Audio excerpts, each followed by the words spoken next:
ne connaît pas l'origine des cheminées sarrasines de Bresse ou des puits sarrasins du Beaujolais. En revanche, dans la vallée française des Cévennes, la tradition a longtemps maintenu la mémoire d'une présence des Sarrasins. Vallée française, pour nous, c'est la vallée franque, donc délivrée par les Francs. C'est une légende, mais on aime bien qu'elle soit vraie. La légende et l'histoire se recoupent un peu. Les Sarrasins ont envahi la France, le sol français, et les Sarrasins s'étaient réfugiés dans les vallées cévenoles qui sont très difficiles à attaquer, et ils sont restés là quand même assez longtemps. Charlemagne a voulu chasser les Sarrasins en Espagne, mais au lieu de descendre par Bordeaux ou tout ça, il a voulu faire venir ses troupes par l'Auvergne. Et en arrivant dans les Cévennes, il s'est trouvé face à face avec des Sarrasins assez nombreux.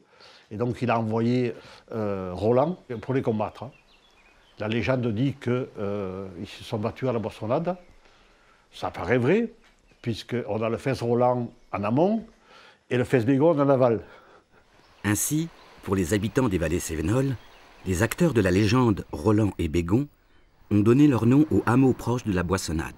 Et donc Roland aurait vaincu les Sarrasins et Charlemagne, pour remercier Dieu, aurait fait construire cette chapelle.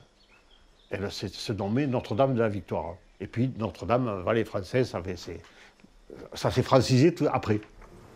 On a tout d'abord une mémoire catholique qui s'est constituée autour de ce monument pour commémorer, dit-on, la lutte victorieuse des habitants de la vallée contre les Sarrasins. Et puis ensuite, on avance un petit peu dans le temps, à la fin du XIXe siècle, il y a une autre lecture qui a été produite de ce récit, une lecture républicaine qui va renverser les choses et faire au contraire des Sarrasins les alliés des peuples opprimés du Midi face aux ennemis qui sont plutôt les peuples du Nord, les Francs.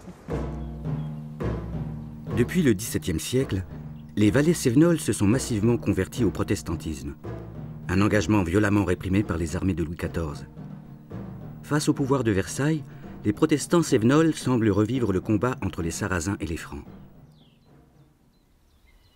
Tantôt catholique, tantôt protestant, le lieu de culte de la vallée française devient définitivement au XIXe siècle le temple de la Boissonnade.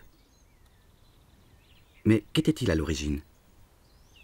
Et on a trouvé des fondations d'une construction tout à fait différente du temple.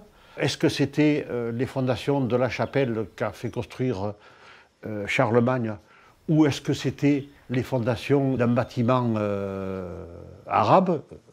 On ne sait pas.